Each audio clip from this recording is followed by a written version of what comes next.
Assalamu alaikum. My name is Shahid Ali Shah and welcome to USWA International School and College System. आज हमारा 9 bio का पहला lecture है और जैसा कि आप जानते हैं बायो जो है ये साइंस की एक शाख है और साइंस क्या है? वो इल्म, वो इंफॉर्मेशन जो हमें मुशाहिदात और तजर्बात से हासिल होता है।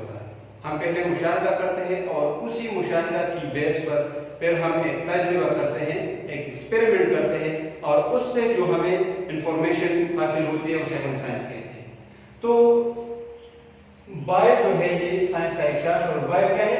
द स्टडी ऑफ लाइफ, यानी जिंदगी की मालूमात या जिंदगी के बारे में जब हम पढ़ते हैं तो बायोलॉजी के बारे में पढ़ते हैं। एक शॉर्ट हिस्ट्री के बारे में इससे पढ़ते हैं कि ये 2 ग्रीक वर्ड्स थे, बायो और लॉजी। बायो का मतलब है लाइफ एंड लॉजी का मतलब है study. So study of life ये इसकी लिटरल मीनिंग है, यानी लफ्जी मीनिंग है।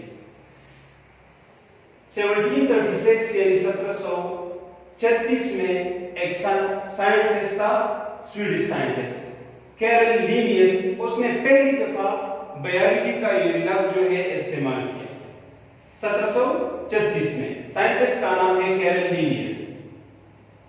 और फिर अगर हम इसकी डिविजन्स के बारे में बात करें तो बायोलॉजी के 3 मेन डिविजन्स हैं, बॉटनी, ज़ूलॉजी एंड माइक्रोबायोलॉजी। अगर बॉटनी की हम बात करें तो स्टडी ऑफ प्लांट्स, बॉटनी में हम प्लांट्स के बारे में पढ़ते हैं। इसके बाद है zoology, the study of animals. जब हम साइंस या बायोलॉजी में एनिमल्स के बारे में पढ़ते हैं तो उसको कहा जाता है ज़ूलॉजी। और जो लास्ट है microbiology, the study of micro organism. वो ऑर्गेनिज्म जो हम नेकेड आई से नहीं देख सकते, अपनी आम आंख से नहीं देख सकते, तो फिर उसको हम माइक्रोस्कोप के जरिए से स्टडी करते हैं और उसको कहा जाता है फिर माइक्रो ऑर्गेनिजम्स। और उसी माइक्रो ऑर्गेनिजम्स का बायो का एक शाख में हम पढ़ते हैं उसके बारे में और उसको कहा जाता है microbiology, the study of micro organism. इसमें आते हैं वायरसेस,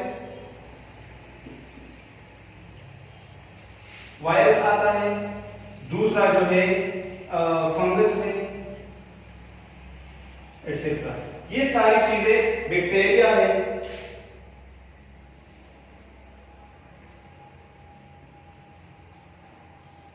ये 3 माइक्रो ऑर्गेनिज्म है और इसको हम जब पढ़ते हैं, इसके बारे में जब हम पढ़ते हैं तो उसको कहा जाता है माइक्रोबायोलॉजी। ठीक है, ये इसके 3 मेन डिवीजन है। ठीक है, इसके जो ब्रांचेस हैं वो पढ़ते हैं कि इसके ब्रांचेस कौन से हैं। इसके मुख्तलिफ किस्म के ब्रांचेस हैं, चंद एक यहां पर हम डिस्कस करते हैं। सबसे पहले है मॉर्फोलॉजी।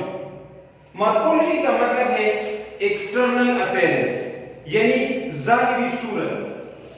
बाहर से जो चीज नजर आती है उसका शेप किस तरह है, स्ट्रक्चर किस तरह है, ठीक है, उसका फॉर्म किस तरह है।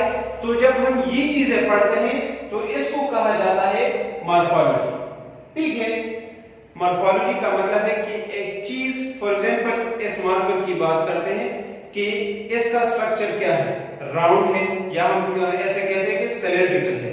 ठीक है, तो स्ट्रक्चर है, शेप इसका किस तरह है, किन किन चीजों से बना है, ये सारी चीजें ये हम मॉर्फोलॉजी में पढ़ते हैं। इसके बाद है एनाटॉमी। एनाटॉमी का मतलब है जब हम किसी ऑर्गेनिज्म की इंटरनल स्ट्रक्चर को स्टडी करते हैं तो उसको कहा जाता है एनाटॉमी।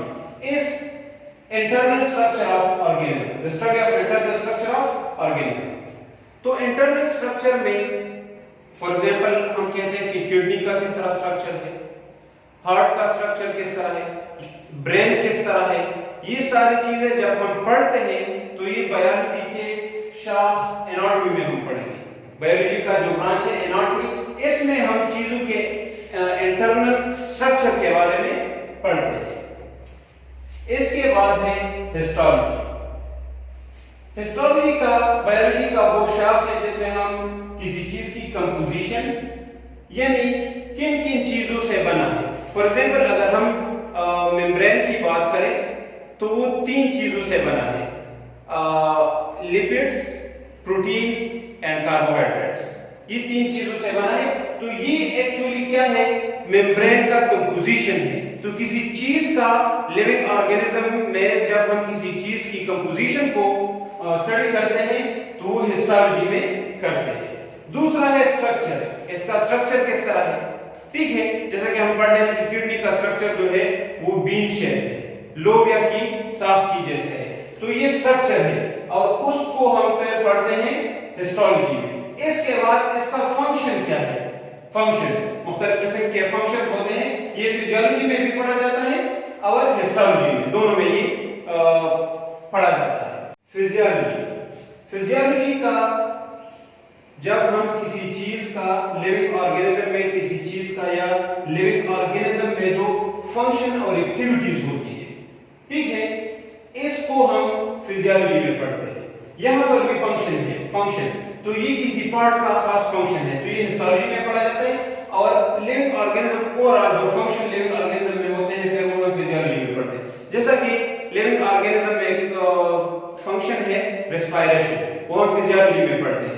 ये फिर हम अगर प्लांट्स की बात करें फोटोसिंथेसिस, तो ये भी हम फिजियोलॉजी में पढ़ते हैं, ठीक है। इसके बाद है एम्ब्रियोलॉजी, डील्स विद एम्ब्रियो। जब सीड से एक एम्ब्रियो डेवलप होती है, ठीक है, तो उसको हम एम्ब्रियोलॉजी में पढ़ते हैं। अगर इसकी हम सीड की बात करें तो उसमें 3 चीजें होती है एम्ब्रियो की। एक होता है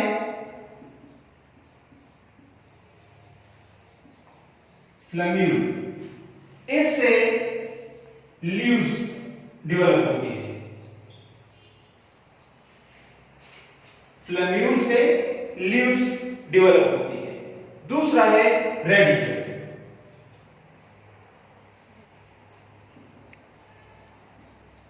रेडिकल से रूट्स डेवलप होते हैं।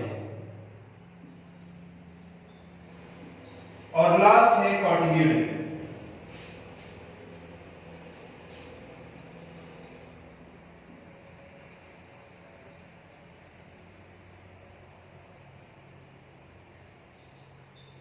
कॉटिल्यूडन स्टोर फूड होता है। सीड्स में ये 3 पार्ट्स होते हैं, फ्लैम्यूल से लीव्स डेवलप होते हैं, रेडिकल से रूट्स, और कॉटिल्यूडन इनमें स्टोर फूड होता है और ये इनको फ्लैम्यूल और रेडिकल को खुराक फराहम करता है, ठीक है। तो एम्ब्रियो जो है एक्चुअल में, फॉर एग्जांपल हम इसे एक यंग प्लांट कह सकते हैं या यंग एनिमल्स, जो बिल्कुल शुरू में जो डेवलपिंग स्टेज होता है एक ऑर्गेनिज्म का, एक लिविंग ऑर्गेनिज्म का, उसको हम एम्ब्रियो कहा जाता कहते हैं। और एम्ब्रियो को हम साइंस के ब्रांच एम्ब्रियोलॉजी में पढ़ते हैं। For this we came to the end of this topic. Hope आप लोगों को समझ आ गई होगी। आप लोगों का अगर कोई क्वेश्चन है तो आप कमेंट सेक्शन में पूछ सकते हैं।